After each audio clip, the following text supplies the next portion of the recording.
We're probably, okay, here we are. We are live. Yay! It's been so long, my friends. I'm so excited to be here with you.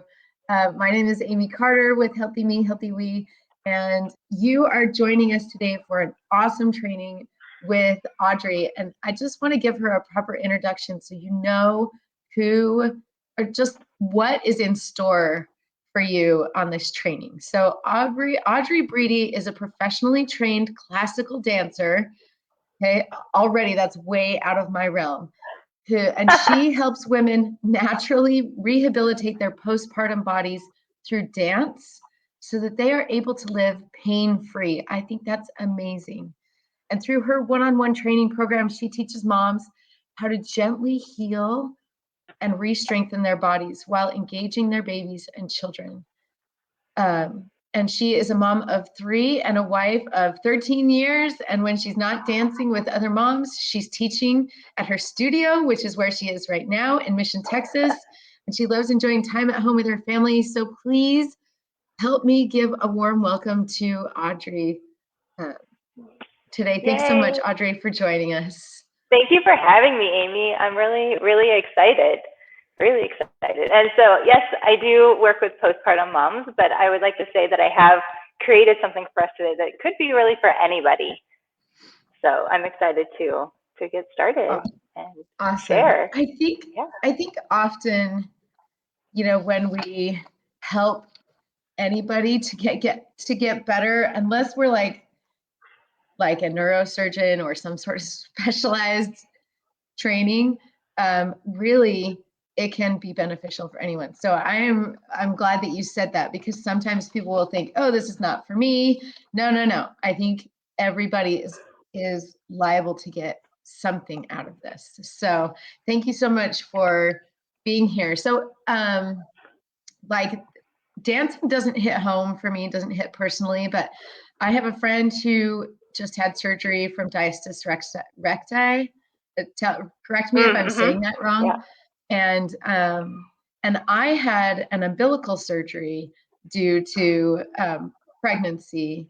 I had an umbilical hernia repaired. So this hits home in the place where my belly button is not formed correctly. Anybody who feels like they have some sort of disformity from pregnancy, is going to be more self-conscious about their body and wondering, will I ever be the same? So how did you have similar experiences? Is this how you got into this? What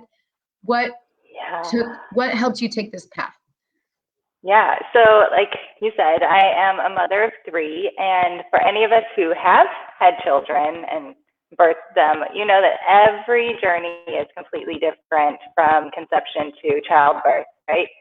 And so my first pregnancy was really great. It was really simple. And the birth was what I think is pretty common, where I had an episiotomy and I was in a hospital, and I did not do an epidural because I was like, I'm a dancer. I know what pain is, right? No, I had no idea.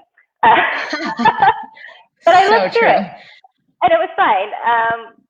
But then, and my doctor never ever mentioned anything about the separation of my abs taking place, that diastasis recti, never talked about the fact that I had also stretched out my pelvic floor and needed to work on that and rehabilitate that. And so then when it came time for my second childbirth experience, I opted for a birthing center and midwives instead of a hospital and OB. And he came out so fast that there was no stopping him. I ended up in reconstructive surgery of my pelvic floor for 2 hours after he was born. Oh my goodness. And so then that was the first time I had ever heard anybody mention, it's really good for you to re-strengthen all of these muscles. I mean, obviously I knew my abs needed to be strengthened because you can see that one. That one's easy, but the pelvic floor was a complete mystery to me. So I ended up going through physical therapy, and I told my physical therapist at the time, who was just for pelvic floor, that my goal was to be able to get in the studio with my students and start jumping again. And she looked at me like maybe I was out of my league, like my dream was too far. And And I was like, well, okay, That's but we're just going to see what we can do, right? Right. We'll just see what we're going to do. Well, I ended up rehabilitating myself through dance and her help in 8 months versus the years that she thought it was going to take me. And I do put that all on dance because you're using your body in a full system instead of just isolating muscles, right? So then comes my third child, and I'm terrified because it's COVID, because she's only 6 months old. So again, I chose a birthing center, even though I had been warned that it probably wasn't the safest choice based on my second child's delivery. But it was magical, fantastic. I didn't need a single stitch. I was in my backyard playing frisbee within 12 hours of her being born. Now that I put on my midwife. That had nothing to do with me. but then it sparked this interest in what functionally in our bodies can we do to rehabilitate from something that's fairly physically traumatic to this place of, yes, it's still, sometimes it's still kind of physically traumatic because something's happening to your body. Sorry, I don't know if there's guys here. I don't want to go into too much detail. Us women get it if we've had kids, right? It's still physically traumatic, but this like bounce back thing is something that we all try to accomplish as moms, right?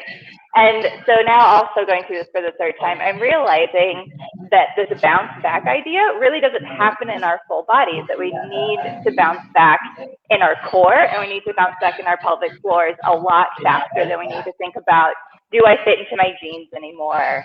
Do I fit into the beautiful clothes that are in my closet, right? That it's get yourself strong and then you can start working on those things. So that's really in the space that I work in. I'm not trying to help people lose weight. I'm not trying to help people get their physically aesthetic look.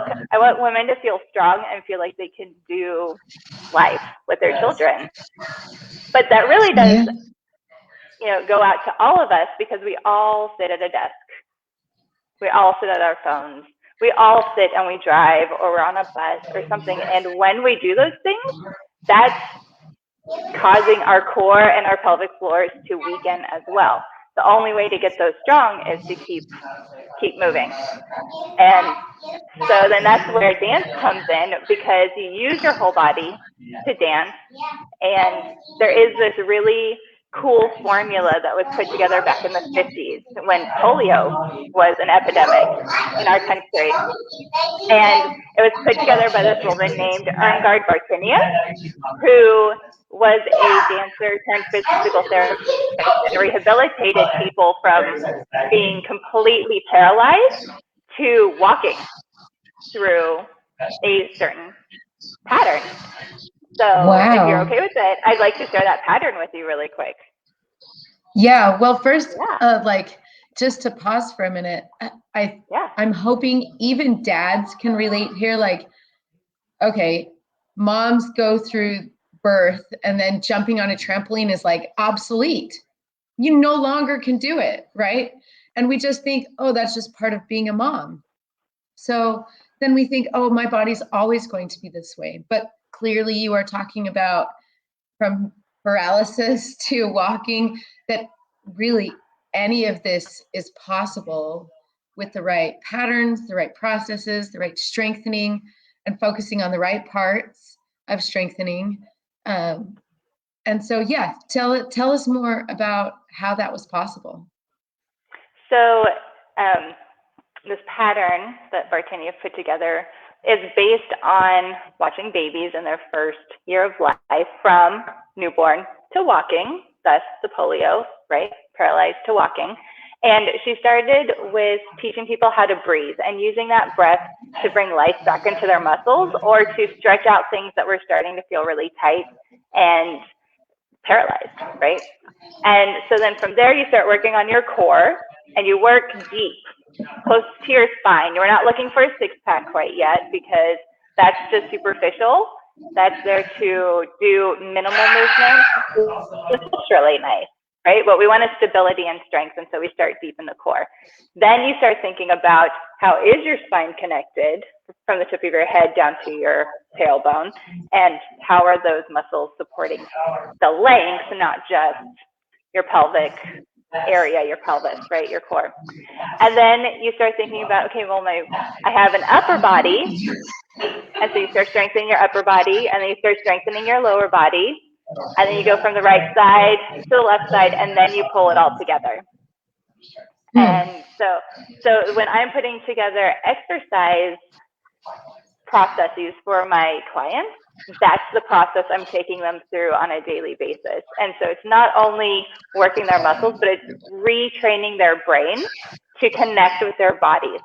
So again, when we go back to this postpartum place of, I no longer feel connected to my body because there was somebody in me that disconnected everything, and now they're out and I don't know who I am anymore. We're now also working on retraining our brains to be us and to be reconnected and back to that strength, like I said. So it's a really cool process that I don't feel is talked about enough, because when you're talking to typical physical therapists, they're working on isolating the muscles. Where does it hurt? What's weak? What do we need to strengthen? How do we stretch it? Okay, good, you're on your way. Not this, okay, let's look at it from a whole body standpoint and get your brain working with you as well. Yes, at least that's my experience with physical therapists.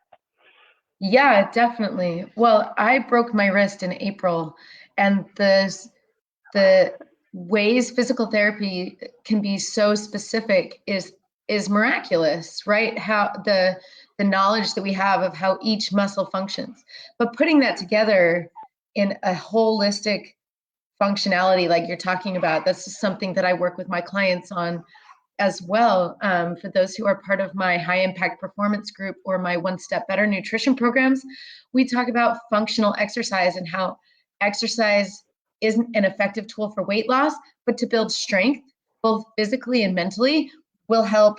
It's like the rising tide lifts all boats, right? So you focus on that strengthening that functionality of your body, and it improves every other aspect of your life. So so yes, definitely. I think it's definitely undervalued to know how our body works together, working the right and the left hemispheres together, and getting our body to work not in separate motions or isolating muscles like personal trainers do.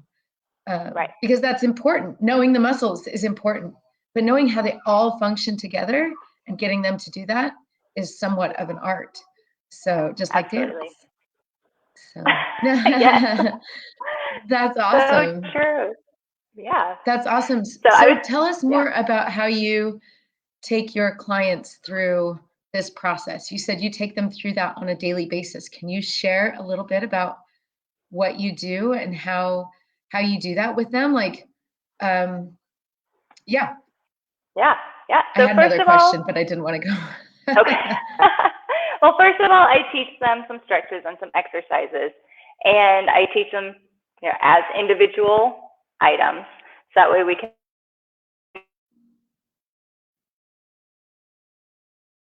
go slow, because we want to make sure that the muscles are working properly. Oh no, can you hear me? Did you lose me? I just froze for a minute. Yes, I can hear you. So we focus on stretching, which is really important. And then you said going slow. So I love that. I'd love to ask, I'd love to dive more into that, but tell us why, tell us more, sorry. Yeah, no, it's fine. So I give them a few stretches, and that's really where the breathing part comes in. We're stretching and warming up the muscles. And then we work on some very specific exercises that follow those patterns. And we work on them slowly and one-on-one, one by one. So that way you're learning how to get all of your muscles working properly. Because something that I have noticed in the clients I'm working with is that I'll teach them a movement, and then they do what we call gripping in dance. I don't know if that's also a physical therapy, physical trainer thing, but gripping, where there's like, I'm going to do this whatever it takes. And you end up using your muscles, the correct muscles, but in a really disproportionate way. And so, like, here, if you don't mind, I'm going to lay down really quick. And so if we think about like a simple leg lift, if you can see my tummy, a simple leg lift, then you would typically see something like this, where you see now I'm pushing out with my stomach, right? Where really what we want to have happen is this, everything just stays in place, and it's not this, I'm going to do it, but okay, I have the strength to do it, and the correct muscles are working, right? So it's really about managing pressure within our bodies, because especially if we're going into the postpartum place, then that gripping and that pushing out is actually causing the diastases recti to either get worse or to not heal at all. Or the alternative is you're putting pressure down into your pelvic floor, which is the only set of muscles keeping our internal organs in place. Fun fact. And if you push through those muscles, organs are no longer in the places they're supposed to be. So it's really about going slow and figuring out where am I pushing and maybe making things slightly dangerous for myself, and how do we figure out how to manage that pressure in a safe way so that way things can heal and come back together and strengthen properly. So that's why we go slow. Stretches, isolated exercises, and then we stream it all together to be in the stance form, so you can sit down and do this in 15 minutes a day without a therapist helping you, but you're doing it in a creative way where your whole body's working together, the endorphins are going, you're feeling artistic. I have a lot of moms, so I also do it in a way so that the kids can engage and mom doesn't have to find extra time. She can just put on music and have a little dance party, and she's got her own little exercise dance while the kids are jumping around and doing what they're going to do for dance party time. Yeah, that's so important, they're right? jumping on you. Yeah, well, I saw that video on your, I believe it was on your Facebook page, how your kids were crawling all over you, but you just get it done. And sometimes we think as moms, I have to set aside a specific amount of time. Nobody can be around me, can't bother me. And that's where we run into problems of like not being able to adapt to the situation. But this sounds very adaptable. Super adaptable, yeah.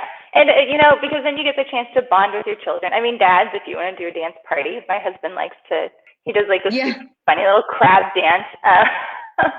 But it's a lot of fun to just have a family dance party. Mom or dad, you've got this dance already prepared for you that you know is going to help you be stronger. And when your kids do decide to jump on you and engage with you, that's when that moment really, this is working and it's really happening. Because until I did that with my 3-year-old last week, I really had no idea. Because I'm 6 months postpartum right now. So I hadn't engaged in that way with him yet. And I was quite pleased and surprised by how I was able to be strong and stable for myself and not feel the gripping taking place in my body. That was a really, really cool moment. So I had to share it. That's awesome. Yeah, like high five, clap it up. I think that's awesome. Yeah, I had a couple of people comment, wow, I had no idea you're that strong. And I was like, well, the fluffy postpartum body. But you don't want to meet me in the back. You don't want to beat me in the back alley right now. I'm still, I might not look it, but it's there. That's right. Yeah. That's awesome. I love that you talk about being slow and controlled rather than trying to come out of the gate fast and strong. Like, we see this gap between where we are and where we want to be. And we think, okay, in order to be successful, in order to work really hard, I have to come out at a 10, like doing everything perfectly. And then they flail their arms or legs or whatever, and then they end up causing injury. So that's really, really important. Right. Yeah, this mentality of no pain, no gain is real, and it's true. After you have accomplished a whole lot of other things, right? First, you have to be able to know that your foundation is set that your core can support you in these movements.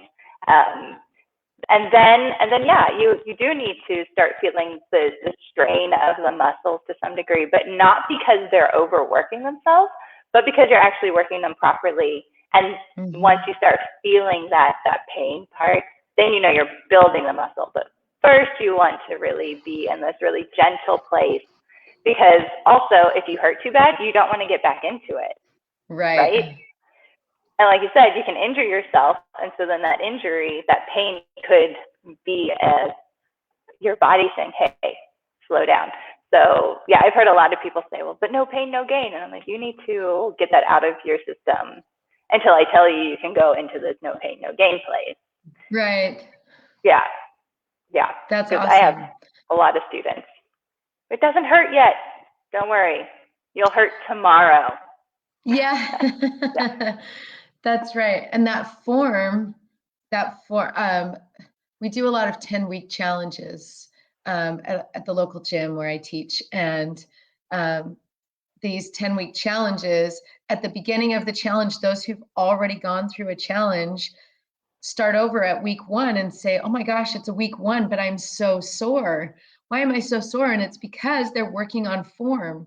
They have forgotten, instead of speed, I need to work on correct positioning and isolating the muscle, or getting them to function properly together, giving my body the right support that it needs so I can work the right muscles, right? Just exactly like you're talking about.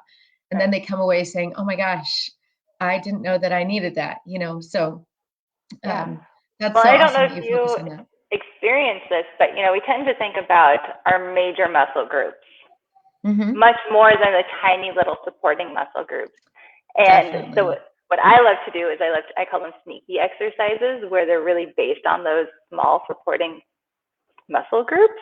And then, so no, you don't feel sore in the moment. In fact, you probably walk out of my studio or finish with me on Zoom feeling like really relaxed and like that was the best thing ever. And then it's the next morning where you're like, oh, I worked way harder than I thought I did. Yeah. We forget about those small, tiny muscles that create those fine motor skill movements that we take so much for granted. Right. Absolutely. So that's to me where the dance aspect really comes in, because you are working your major muscles, but you're also stretching them so that way they end up long and lean but strong. But it's those really small connecting supporting muscles that end up getting the real workout and end up, to me, sculpting a body in a very interesting and healthy looking way.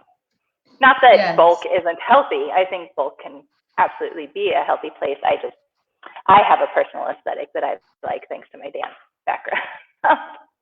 Yeah.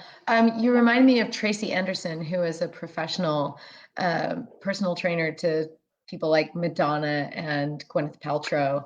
And she focuses on those small micro movements that focus on building the muscles in different ways, right? She's not just doing like bicep curls and tricep kickbacks. She's doing like dance arm movements with full arms, up and down and pulsing. And yes, exactly. So she's got a greater range of motion. I just think that's amazing to me that there balancing on one leg. Yeah, just that focus, right? Of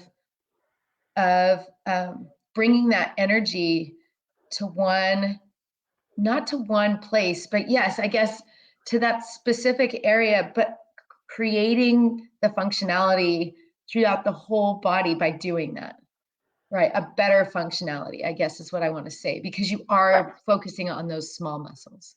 So Right. And thinking about how you're going to take this out into your daily life instead of just what you're doing in the gym, right? Because then we're going, like we said, back into that whole body living life thing, but doing it from this place of support and strength and fluidity to some extent as well. Yeah, that's beautiful. And then do your clients feel like when they walk away, they walk a little taller, a little straighter, a little bit more confident in their own skin? They do, absolutely. Well, and since we start with stretching, and breathing, I like to start them with a back release, because we all have back pain, whether we're carrying kids, groceries, sitting, right? We all have back pain. And so then we start with that, and as soon as they get out of those stretches, then they are already feeling good and ready to go. And so then when they do walk away, then everything's connected, and they feel like they can take on the day. When they've met with me in the morning, if they're meeting with me in the evening, then they go and have a really fantastic rest, because they can lie flat and straight and start their next day ready to go. Mm-hmm. Okay, so a takeaway before we end this, a takeaway for all of our listeners and watchers. Can you give us some of those back stretches and exercises? Whatever you do, bet just I give can. us one that someone can do to relieve that lower back pain. Yes. Okay, so you're going to need a pillow for this one. Okay. And to grab to the dancer way first, because I think maybe some of us can do it if we do yoga or Pilates and stuff, and then you can make it work in a chair as well. So what you're going to do is you're going to grab a pillow, doesn't matter what kind of pillow, and you're going to fold it in half. I'm going to do this with you. All right, let's do it. I'll wait. Okay, I'm on the floor. And so we're going to think, right, we're going to think like child's pose, right? So I'm sitting on my feet, or on my knees, and we're gonna do like a variation of child's pose, okay? And so you put it over your stomach and you're lean over it. But here's the trick: you're gonna turn your palms to face up to the sky, and then you lean over. And because you can't breathe into your belly here, all of your air goes up into your back, into your spine to stretch out those muscles. So you probably will feel something in the lower back. You might feel something in your shoulder blades. And your goal is to be giving your back as much arch as possible without using any muscles except breathing. And you want to do 5 deep breaths here. And wherever you feel stuck or a little extra tightness, I want you to direct your breath into that spot and see if you can release it through your breath. All right, so let's do 5 breaths really quick. I know you've been there for a while. So breathe in 1 and release out. And 2. Exhale. 3. And out. 4. And with our last one, I want you to relax everything you've done. See if maybe your head drops a little lower. Inhale 1. And exhale and really relax. All right. So you can come on up. Wow, I feel that so much in my neck. Do you? And my upper, and my shoulders. Maybe it's because I did an arm workout today, but that's where I felt it today. That's so interesting. Could be. Do we have time for one more really quick? Sure. Let me finish that. If you're sitting in a chair, it's the same thing. You just sit, let your feet hang off of the chair, and then you just hang on over. And you might feel that you get a deeper arch in your back if you're doing it in a chair. But I do work with some older women who are working on strengthening their pelvic floor, and their knees just don't let them do this. So we hang over a chair instead. But okay, so then my next one is that you're going to, and you can also do this in the chair, you're going to put your knees off to the side, and you're going to take, so my knees are on my right side. I'm going to grab my right shoulder, or my left shoulder with my right arm, and I'm going to twist to look at my feet, and then I'm just going to bend over. And again, we're relaxing as much as we can. You do your 5 breaths here. And you're probably going to feel it a lot in the side of your ribs more than your back. But it works really well in conjunction with that variation of the child's pose. So hang out here for a couple more seconds because that stretch. All right, come on out of it. And then you do it to the other side. Yeah. That way you're even. Okay. Yeah. Don't forget to even yourself out. Exactly. Awesome. Exactly. So legs are on the left. I grab my right shoulder with my left arm. I twist first, and then I go forward.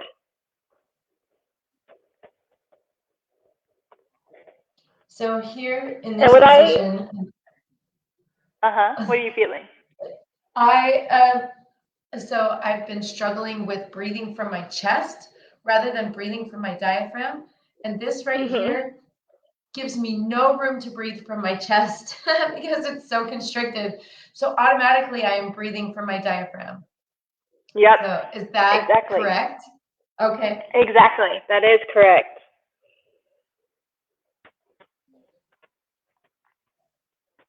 And you can come on out of it. Yeah, because that's a whole nother conversation. I mean, that's a good one. Absolutely good one. But, you know, we can find ourselves. Sorry, I need some water really quick. Like you said, we can find ourselves in this place where we're not breathing from our diaphragm anymore. Men, women, because when we get discombobulated with our bodies, we tend to start holding things, right? Whether it's stress or emotional pain or physical pain, and we need to compensate for things, right? And so what can happen, like you're saying, is you start breathing from your chest, or you're breathing from your stomach, and your shoulders start moving to make space for your ribs to move, but your ribs aren't moving at all. And so what these, And so an additional bonus for these stretches is that they're really stretching out your back to allow movement through your ribs and your lungs in this 360 space, instead of feeling like you have to make space for that to happen. Because our ribs are supposed to move like this with a little bit of force and back also. And we can just get so tight, and we need to stretch it all out. So yeah, for sure. I have noticed with stress, if it's not stress, like exercise induced stress, then my breathing is very shallow. My breathing is very, like you said, I'm very discombobulated from my body. This is why I do meditation, or try to do meditation, because it brings me back to how I'm feeling and what I'm doing and what I need to focus on. And when I'm exercising, I have that chance to breathe in deep and open my diaphragm, open my ribs, because my body needs that extra oxygen. So then I don't even have to think about where I'm breathing from. But it's so very important to kind of bring ourselves back to that center, where we are, what we're doing, how it's making us feel, and doing those stretches to help us, to help strengthen, just those efforts that we make. So that's awesome. Right. Yeah, absolutely. So one last bonus takeaway is that with that breathing and starting to breathe from your diaphragm instead of our stress places, is that, oh man, once your diaphragm starts working properly, your pelvic floor will start to work with it and start to strengthen itself without having to do isolated, really thoughtful exercises. So again, you're helping your whole body with these two stretches. So I hope that awesome. Feels good on your body, and that you can take that throughout your day. Yeah, I hope so too. These have been so valuable. Thank you so much, Audrey, for sharing all of those. Thank you, Amy. Thanks for having me. For those who are watching, please put a hashtag replay if you're watching on the replay. And please send us any questions that you have. If you have any further questions, Audrey, where can people find you if they want to go deeper with you? Well, my Facebook profile is Audrey DAO, and because my business is called Dance Arts Online, Audrey DAO. But if you are in this place of postpartum and you really want to explore more about how you can dance with your baby, then you can find me in my Facebook group at Postpartum Dancing Moms. Awesome. But, yeah, Postpartum That's Dancing awesome. Moms. And I think Audrey is now in the Healthy Me, Healthy We crew. So please drop your questions where this video is posted, and she'll be able to interact with you there as well. So absolutely. Awesome. Thank you so much, Amy. Thank you so much, Audrey. Yeah, it was so enjoyable to talk to you, and thank you for sharing this wealth of knowledge. I really appreciate it. Anytime, anytime. Well, I look forward to seeing you guys in the group. Thanks for having me. Awesome. Make it an awesome day, you guys. Remember that a healthy we begins with a healthy me. So go show yourself some love, do some stretches, and make sure you check in the Facebook group for any updates and the next performance training that will be broadcast next week. So thanks so much and make it a great day. We'll see you soon. Bye.